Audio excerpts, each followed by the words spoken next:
Welcome to Sluggo, college football talk at its best. Straight out his basement in West Orange, New Jersey, it's Casey, the Beef Cregan, and from the center of the universe, also known as Kyle, Texas, Marty, seldom used reserve Coleman. It is time for the fastest growing show on the internet. This is Sluggo, show number 3. And speaking of the basement, Casey, how is that basement doing this afternoon? You know, it's really funny you should ask. It's doing great. I spent the majority of my day here. I went upstairs for about 20 minutes, maybe to get a little pancake dinner, and then came right back down for this. And my mom made fun of me that it was too dark the other couple weeks ago, so I've turned on every single light. You can see a bed behind me, some play toys for my 2-year-old. I mean, you know, I'm bringing you into my world here, but it's great. It's my home. It's been my home since March, 17th, pretty much, and I love it. I love it. Hey, I think that's an old country song. Every light in the house is on, right? I think from back in the day, you know. If it's not, we should make it. Oh yeah, or redo it. Hey, Right. you know, I was feeling pretty good about Sluggo shows 1 and 2. I looked up the other day, and our second episode, our first episode was over 900. Our second episode hit 600 in the first 24 hours. I was thrilled to death. Then I threw up a clip of DeAndre McDaniel crushing Christian Ponder on an interception return, and I realized how far we have to go because that thing racked up 1,500 views in like 8 minutes, right? And I think at the end of the day, it was like 6,000 something. I don't know where it is now, but it's better than Sluggo. So we still have mountains to climb, Casey. That's all right. We'll take it. And funny little caveat, had I prepared a little bit better, I have that picture framed in my basement. Oh, nice. I have the picture of DeAndre McDaniel knocking over Christian Ponder up close and personal. There was a store back in Clemson that used to sell the pictures, but I guess once they started getting copyright infringement or they were showing players' likenesses, they couldn't do it any longer. But I have a lot of them. It's a big one, 24 by 26. It's a good, big picture right as you enter my basement. So it's awesome that you should say that. It was a fantastic play, one that Coach DeAndre McDaniel still talks about and still gets hit up on Twitter about. It's one that lives in infamy for us Clemson folk. Well, it's infamy for Christian Ponder. It's famous for Clemson, right? I think that's how it works. Hey, you and I were chit-chatting about the coronavirus because, you know, it's a podcast or a show these days. You have to talk about that at some point, contractually obligated. I found out just how unessential I am. Yesterday, I did something really strange. I stopped at a gas pump, took out the thing, nozzle, the thing. See, I don't even know what it's called anymore, right? Took out the nozzle, put it into my truck for the first time since March the 20th. Wow. 3 months on the same tank of gas. So at this rate, I'll see that puppy again sometime in September. Now, if there's ever a definition of non-essential, 3 months on the same tank of gas is it. I'm low right now, and I'm hesitating to go. And here in New Jersey, we're the only state left that doesn't pump our own gas, and that's probably why I haven't done it yet, because I don't want to have to go talk to somebody and tell them that I need my gas pump filled, because I can do it myself. But anyway, I digress. You digress. Speaking of COVID-19, why don't you give us some updates? I know you and I have chatted over the week, and you're a little bit on the downside of the slope here.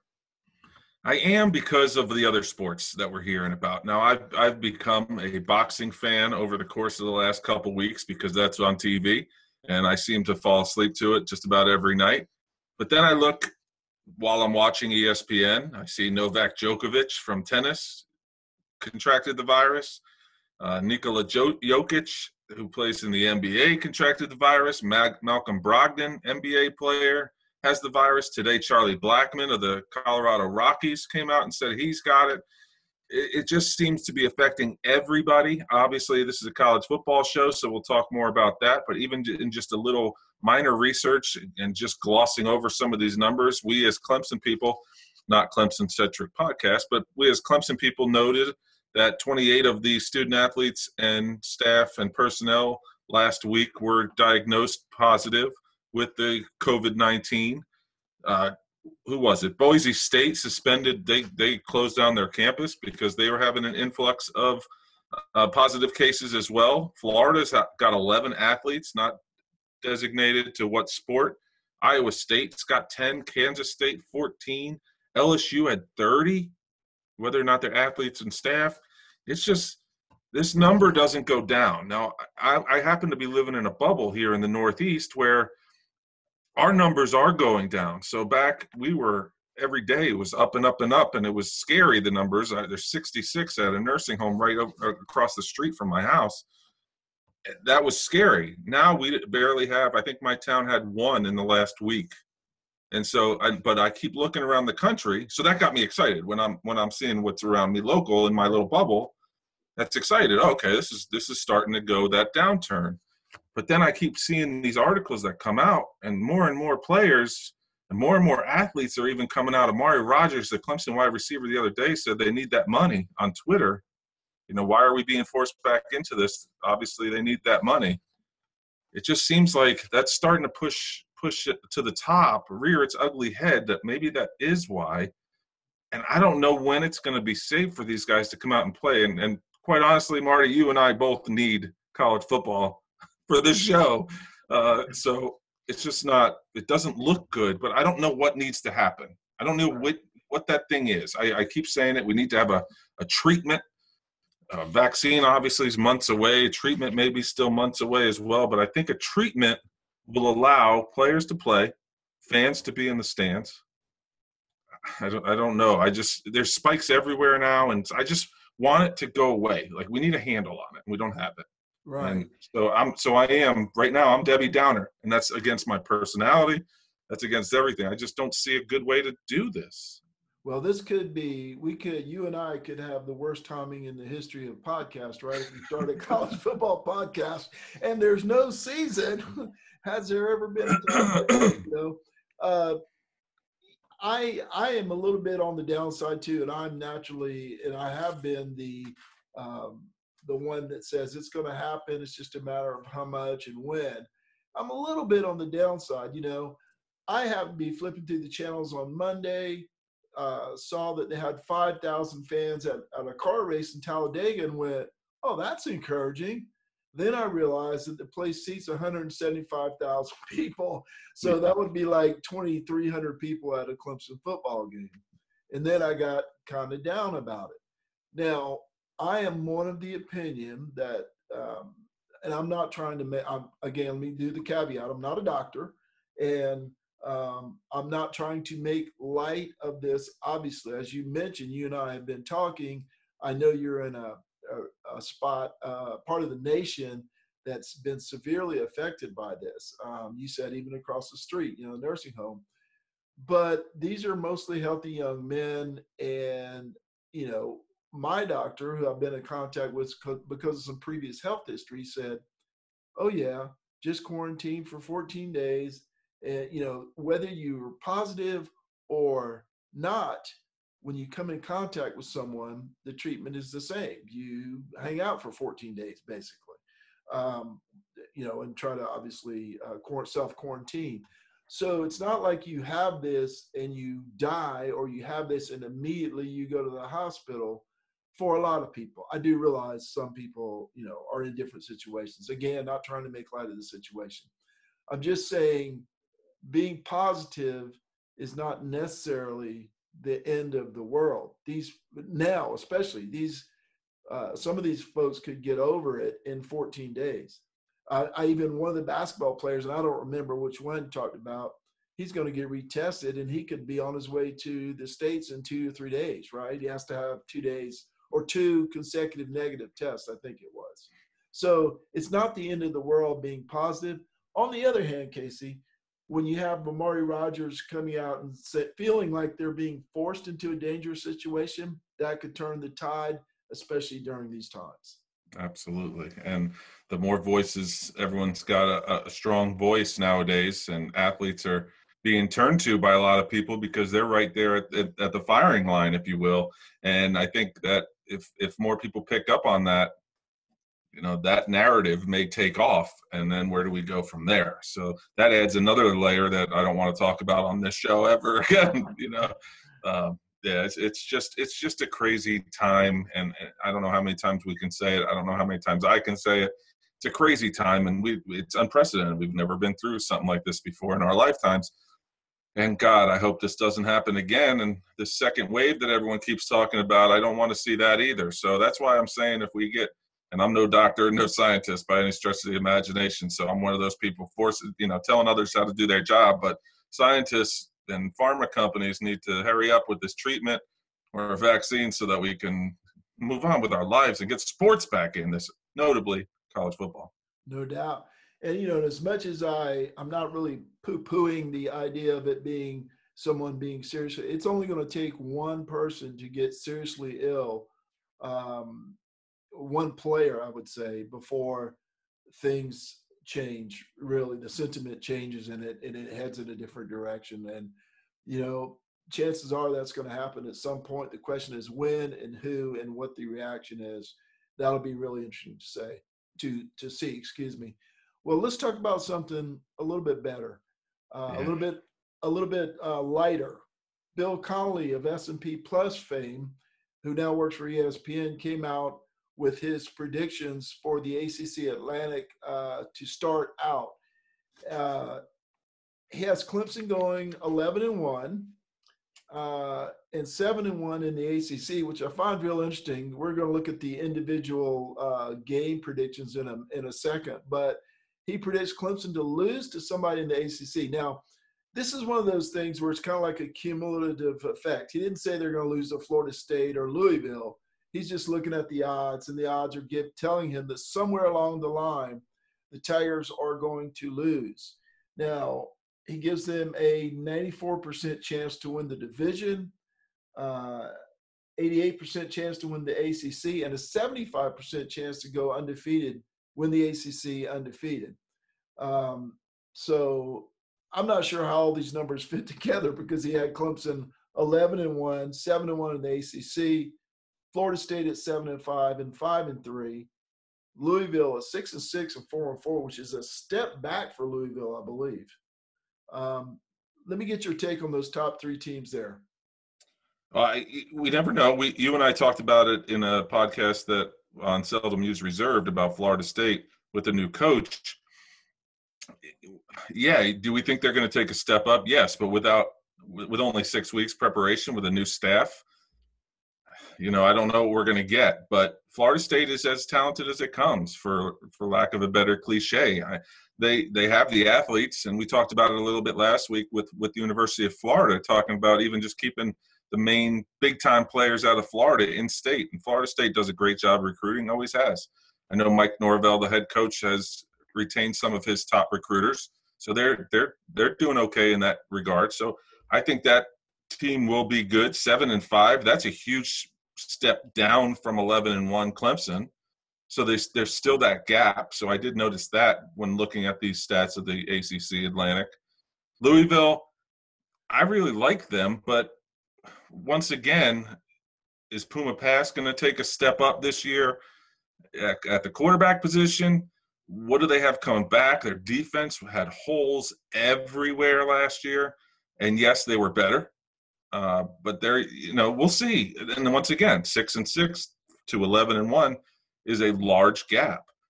I see NC State's right behind them too at 6-6 to tie LSU, or excuse me, Louisville in the ACC Atlantic, and with a little bit worse record in the ACC.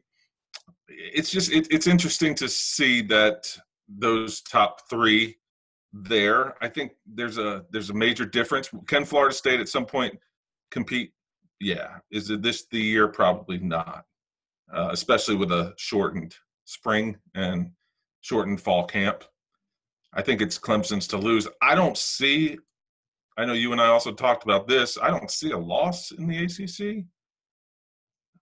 Well, and I'm Debbie Downer about the Clemson team too. Well, it is interesting because while he says 11-1 and has that loss somewhere, we don't know where. And again, he's just playing the odds, right? Because if you're 90% to win 2 games, 90% each, that only equals, 81% to win both of those games. So I understand the math there behind it. But here's what he gives on the individual game basis, ACC only. Georgia Tech, 96%, Louisville, 94%, Virginia, 99%, Boston College, 96%. There's a theme running through there. It starts with a 9. FSU, 91%, NC State, 99%, Syracuse, 99%, and Wake Forest, 97%. So out of those 8 ACC games, 3 of them are at 99%, 2 more at 96, and one's at 97. 91% is the lowest win probability he's given Clemson in the ACC. That is remarkable. I don't care what conference you're in. Obviously, if it was the SEC, it would be it'd be different, and 81% would be even more amazing. But to think that Clemson has the lowest win probability out of any of their ACC games is 91%. I mean, that's really amazing. At Florida State, too, which has been a house of horrors at times, not recently, but at times it has, and has been also the home of great games between the two teams. 91% seems to be – is he rolling the dice? I know Bill Connolly is usually really good, but is he just rolling the dice and just saying, you know what, I'm not going to predict him 12-0. I want to go out on a limb and predict 11-1. Because looking at the numbers, like you just stated, 96, 94, 99, 96, 91, 99, 99, 97. Wow. I mean, where do you see a loss there? Obviously, it's just numbers. And we saw last year with North Carolina, the team that Clemson should have probably handled on paper and didn't, that maybe they have a hiccup like that again. And I looked while you were talking about who the away games are, and it's at BC on a Friday night. We've lost up there before. I say we. Clemson has lost up there before. At Georgia Tech, lost there too. And they're getting better ever since they realized how to throw a forward pass again. And at Wake Forest, I don't see them losing there. I don't know. I think this might be a clickbait type of thing, maybe. Yeah. But I'm still noticing that big jump between first and second. Right. I think all those things you pointed out are forgotten history. They're not going to go into Grove Stadium. This is not 2006 or 7 or whatever. It's a completely different team on a completely different level. Now, Florida State, and that's one that I think has some potential. I wouldn't give Clemson a 91% chance. So all things being equal, I wouldn't give Clemson a 91% chance of winning that game. I'd put it somewhere around 70, 75, 70, 75. Obviously, I think the Tigers are still more talented, but and as you said, Florida State's going to suffer from having a new coach and limited spring and limited or no summer, and that's going to help Clemson. So I would put it around 70 to 75%. I've been getting a little bit of grief for posting and talking about on this show things about Ohio State and how Clemson is going, is 4-0 against Ohio State and is going to rout the Buckeyes. One thing Connolly pointed out in this article, and something that I've kind of been beating around the bush, is nobody's talking about what Clemson lost. Nobody's talking about 3 starting defensive backs, Isaiah Simmons, 4 starters on the offensive line, not to mention T. Higgins and the Justin Ross injury. It's almost like everybody's assuming those guys are going to be replaced. Clemson has done that in the recent past, but that's a lot of folks to replace. I agree completely, especially at the offensive line. And that has been historically a negative to Clemson football, especially at the lines, especially before Dabo. Those defensive and offensive lines have been holes, and it's something that he's obviously recruited very well over the last few years with and has done a fantastic job. But losing 4 of those guys, I know he rotated in some people last year, and they got good experience. However, that's a lot of football that you're replacing with kids that you're not exactly sure what you're going to get. If they're getting 86 90, 95 snaps a game. And yeah, you're losing probably one of the best collegiate defenders that we've ever seen in Isaiah Simmons as well. You just hope that the strengths come somewhere else. They recruited very well on the defensive line. They've recruited pretty highly on the offensive line. I guess there's just a hope, and they're following recruiting. I did see a stat the other day that said that Travis Etienne is now the leading returner, leading stat returner for receptions and receiving yards, as well as running and rushing yards. That took me back a little bit, knowing that, especially with Justin Ross being hurt. You're looking at sophomores, Joseph Ngata and Frank Ladson, that are sophomores. They had a couple catches last year. Cornell Powell's back. You hope maybe he turns a corner as a senior. There's a lot to replace, and I'm sorry to go off on that, but it seems to be the theme the last couple of weeks.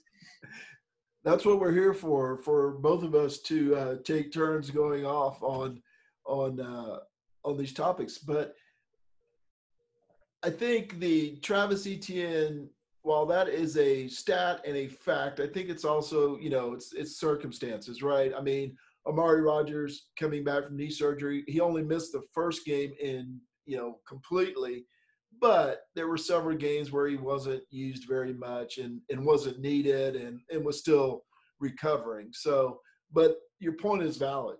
I mean, we're not talking about losing two quality receivers in Ross and Higgins. We're talking about two better than average quality, high, top-notch quality receivers off of that offense. But I'm more concerned after reading this and thinking about it, the offensive line. What if, just rando team out there, hey, you lost 3 stars in a defensive backfield, one of the top defensive players in college football, and 4 starters on the offensive line. How do you think you're going to do? You're going to take definitely a step or 2 back, no question. Now, those teams likely didn't have Clemson's recruiting class. I get that. I mean, it all works out in the end. Just seems to me to be a lot to lose. But looking at the ACC schedule, not the toughest in the world. The interesting part to me about that article, and he previewed the Atlantic, but I looked up what was the thoughts on the other side. I always get it confused. The Coastal. And over there, as much talk as there's been about North Carolina and, great things Mac's doing, I know a lot of that's recruiting related, but a lot of people are expecting them to win the Coastal. It only gives them a 34% chance to win the Coastal, or I should say FPI, ESPN FPI only gives them a 34% chance to win the Coastal. It's actually Virginia Tech who's favored in the Coastal. How about that? What do you think about that? Well, I know that the quarterback, Hooper, is highly thought of in the conference this year, so I think that they're holding their hat on that. I haven't dug too deep on Virginia Tech because I've been reading what everybody's talking about North Carolina and digging in a little bit about them, and maybe even hearing a couple murmurs about Miami, especially with De'Ara King going over there. So I haven't even thought about Virginia Tech, but perennially they get a lot of the best players out of Virginia. It's been hard for even a team like Clemson, recruiting as they are, to get the top guys out of Virginia. They have in the past with Tig Willard, and there were a couple of those a couple of years ago. I don't think it's Tig. It was the other linebacker that Clemson got. But Virginia Tech perennially recruits very well, and they just play solid football. Whether it was Frank Beamer or even now Justin Fuente, he's a quality coach. Yeah, I think why not? Why not pick Virginia Tech to win? And like I said, it all starts at the quarterback position, and that Herndon Hoover. I don't even remember his name now. But he's getting a lot of publicity, obviously, because I messed his name up twice. But they're saying that was one thing when I was reading about Clemson's schedule, that they don't play him or they don't play the Sam Howell kid from North Carolina in the regular season. So those marquee matchups with Trevor Lawrence and those two quarterbacks, we may not see until Charlotte. Yeah, interesting. Those two teams combined, obviously 49-34 for 83% chance to win that division. and likely face Clemson in the ACC championship game if there is one. Nobody else, is over 5%. I think Miami was at 5% if I remember the numbers correctly. But how far the Canes have fallen since their undefeated regular season a few years ago, and Mark Richt and all that stuff, and now, and you'll find this out. We haven't talked much about this. I don't think a lot of Manny Diaz on the old podcast, Clemson Boulevard with Brandon Rink, that became kind of our little running joke, is that it's just a matter of time. Manny's going to screw it up, right? And a little bit of background is, when they hired him at Texas, I thought something about this, you look at the defensive coordinators that Texas had before him, Chizik and Muschamp, and it went on and on and on. And then you hire this guy, right, who had like a year at Mississippi State. I was like, something is not working here. They do his press conference, and they're talking about, oh, the ladies love him, how handsome he is. And I'm thinking, that's not going to win on Saturdays, right? And it was just a matter of time. Things imploded, and he got canned. Mac canned him, whatever. He was the death of Mac. So, or the beginning of the death of Mac at Texas. So, ever since then, I've had a lot more questions about Mac, because he had a chance to hire guys that ended up in the NFL, and I don't remember their names off the top of my head right now, but it's just amazing. I'm not a Manny Diaz believer, but they have gone, I guess it's been 3 short years from being undefeated in the regular season to giving a 5% chance of winning a crappy ACC division. Kind of a reverse miracle, a disaster. I remember they were exposed on national TV by, what was it, Notre Dame? Right. They beat them like 30-3 or something. It was like, wow, this team looked like the U is back. My cousin went to school there, was on the 91, 92 national championship winning team, probably one of the best teams in the country. I grew up a University of Miami fan because of my cousin. And because the Northeast, we didn't really have anybody to root for. I wasn't pulling for Rutgers back in the day, despite my rant last week. But so I kind of still hold the soft spot in my heart for them. But the revolving door that has been their head coaching position the last, 10 years or so, really, and it's tough. It sounds like it's tough to recruit there. It's not. I'm not making it. I don't mean it like that. It's very easy to recruit there, but it's a tough school. It's a private school in Florida. No one even realizes it's private. It's high dollar, high rent, tough academics, good med school. It's tough.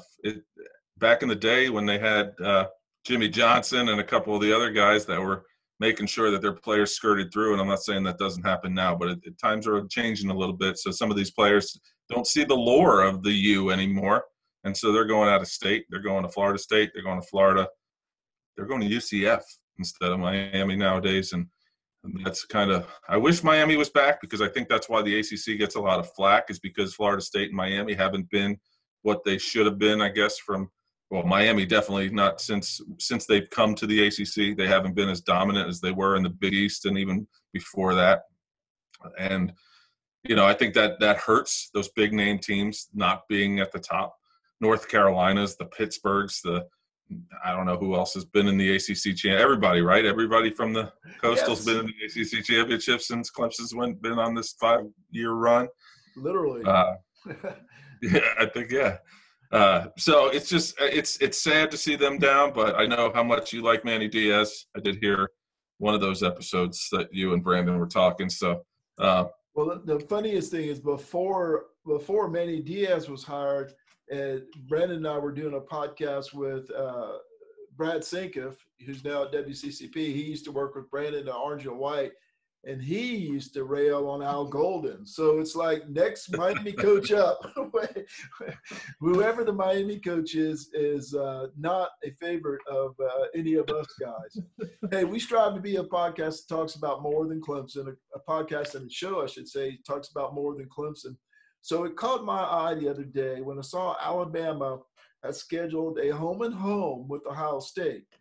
Now, we know the usual mantra out of the SEC is, well, our conference schedule is too tough, so we play Louisiana, Lafayette, and, Nicholls State and wherever else you can find. But I delved into this article, and I have to say, I'm impressed with Alabama's future non-conference schedules. Now, currently, it's probably not a lot. I know they're scheduled to play Southern Cal this year, but that's, come on, Southern Cal. They haven't been good since like 78 or something. Exaggeration, but but Alabama now has home and homes with Ohio State in 27 and 28, Wisconsin in 22. Texas in 22 and 23, Wisconsin in 24 and 25, Florida State in 25 and 26, West Virginia in 26 and 27, Notre Dame in 28 and 29, Georgia Tech in 30 and 31, Oklahoma in 32 and 33, Arizona also in 32 and 33, and Virginia Tech in 34 and 35. Now, who knows if those will happen, right? I mean, when they schedule out, Clemson was scheduled to play Oklahoma State and Oklahoma and all kind of schools, and it never came to fruition. But just the thought of the SEC, and especially the top of the SEC, going out and scheduling some pretty good teams there. Not all of them are cream of the crop, but hey, they're Power 5, they're ACC, they're Big 12, they're Big 10, and of course our one independent, Oklahoma, and Big 12. I said Texas, and Oklahoma. So it's a step in the right direction. Something Clemson's been doing with scheduling an SEC team outside of South Carolina. A move in the right direction? I think so. Especially the big knock on Alabama within the last 5 years or so is that they won't play away from Tuscaloosa. They won't play an OOC, Power 5 especially, away from Tuscaloosa or close-ish. So they'll play an opening game in Atlanta. They'll play an opening game maybe even in Dallas. I think they played somebody there. But they're not going to Boise State. They're not going to Texas. They're not going to Wisconsin. They were always having those teams come east and in that at least their same time zone. That was a big thing with Auburn, Oregon. Oregon had to come to Atlanta, an hour and 15 minutes away from Auburn, to play that out of conference. So there's always that knock on the SEC. I liked this a lot, and I'm not an Obama apologist at all. But I know, like we said, we expect if these games were to be played today, Notre Dame's good, Florida State's on the come up, Texas is good right now, Wisconsin's going to run the football and have dogs up front. Georgia Tech's learning how to throw that forward pass again. Oklahoma's as good as it comes in the country. So, like, on paper right now, that looks like a fantastic future schedule, one that I'd buy into if I was a fan, no question. And it also gives the fans an opportunity to go see places they've never seen games before. Odds are good they haven't been out to Arizona. They probably haven't been to go watch a game out there.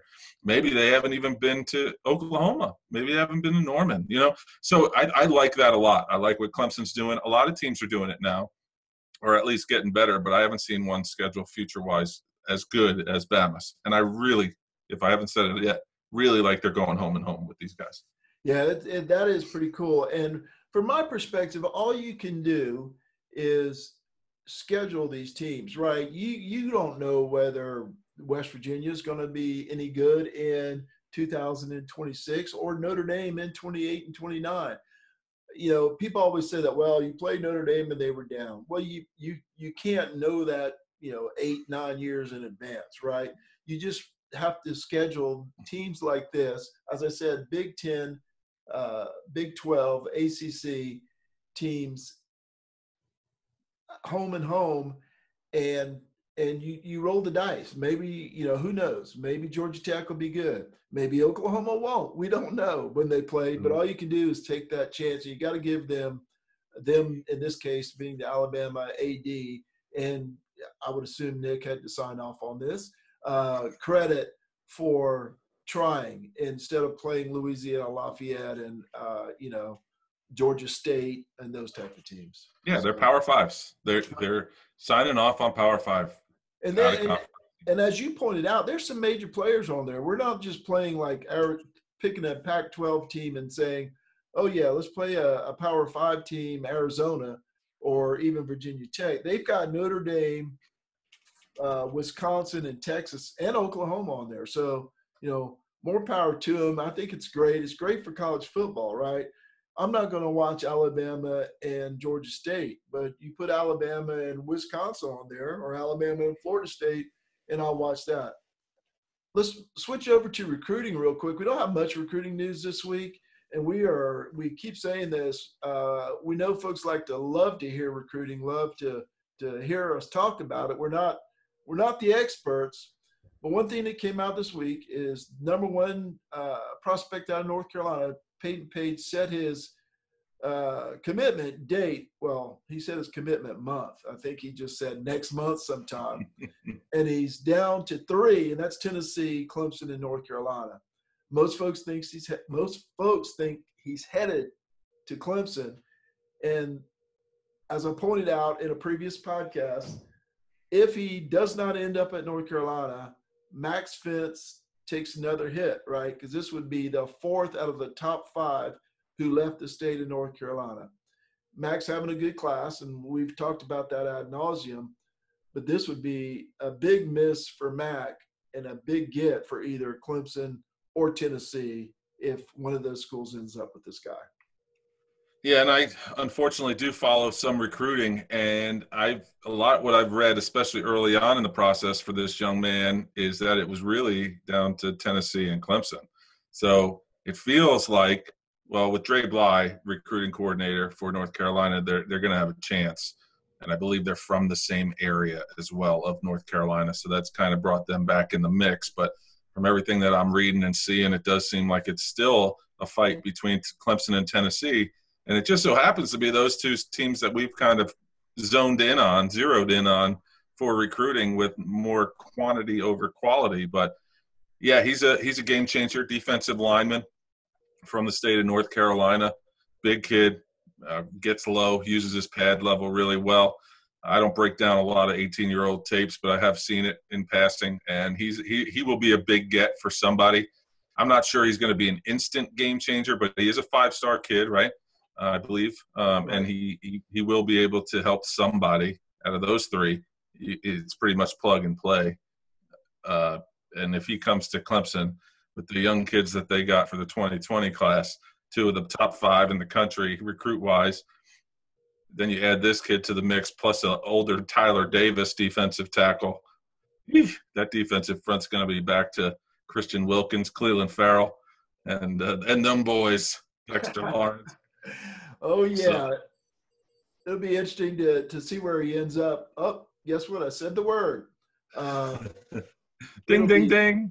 Ding, ding. It'll be great to see where he ends up in the next month. At least that's what he's saying. Who knows? The virus may play a role, right? A lot of these guys might want to stay closer to home instead of traveling, though I don't think Clemson's too far from his home, and neither is Tennessee. I'm curious to see which of those 2 he selects. Everything I've seen says Clemson, but, what the heck do I know? Hey, folks out there, we have started a Facebook college football discussion group. As you know, Seldom Used Reserve is mostly Clemson football clips and highlights and all those good things, Clemson, which I obviously love very much. But Beef and I wanted to have a broader conversation about college football. Some folks on the Clemson pages tend to get possessive of those pages and only want to see and talk about Clemson football on those pages. We want to talk about all teams. This podcast is going to be about all 130 teams, and Beef is going to pull us into some 1AA teams if I let him, and I will let him, by the way.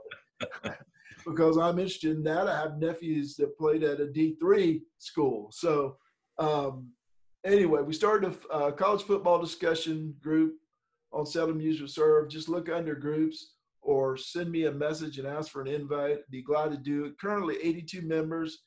We're working our way towards 100. And speaking of 100, Sluggo, Facebook page, Beef, has hit 100 Woo! I don't know if you knew that or not, but thank you to all your relatives that you forced to sign up, right?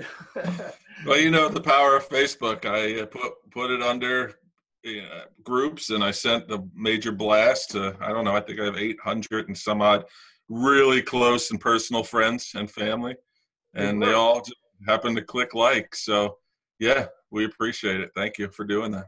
No doubt. Thank you very much. And the football discussion group will grow over the next few days. I'm doing that a little at a time. I'm not blasting it out like Beef did. I'm doing a few at a time, getting those likes and folks signing up for those pages. Really, we want to make it interactive, have a good time, share college football news, thoughts, and discussion. Please, we need something other than Clemson fans. We love Clemson fans. But if I just wanted Clemson fans, we just stay over at Seldom Used Reserve and not do the group. We want all fans. And in defense, I have seen South Carolina, East Carolina, North Greenville U's represented in there, and even an Alabama fan or two. So we want everybody from every team to participate. And we're going to keep it light. We're probably going to disagree a lot of times. I try to chime in as well with some statements, and I'm no better than anybody else, but I have my opinions, as obviously seen throughout this show. So I'm hoping to get some Rutgers folks. I want some Pac-12 folks. I want it all. I want UCF. I'm being picky here, or what's the word? I'm missing the word. But I want everybody out there. I want to talk about it. Let's disagree, but be very couth about our disagreements, and we'll have a good time. We'll have a good discussion on it, and obviously we'll try not to be Clemson centric, but if there's Clemson news, we're going to post it there too. Yeah, we both love Clemson. We're not shy about saying that. You can see it on my hat and typically on my shirt, and certainly on Seldom Used Reserve, but we're bigger than that. We're fans of college football in general, right? We want to see it all. We want to talk to all teams. Yeah, we'll make fun of you when you go a paltry 11-1 because we're going to be 12-0. But all in good-natured fun, all to support and talk about college football and make it fun. So, Beef, we'll keep it short tonight. We've had some technical difficulties here on the Zoom machine, and we'll keep it short. So why don't you have producer Amy take us out? Producer Amy, how'd we do tonight? I think that sounds pretty good.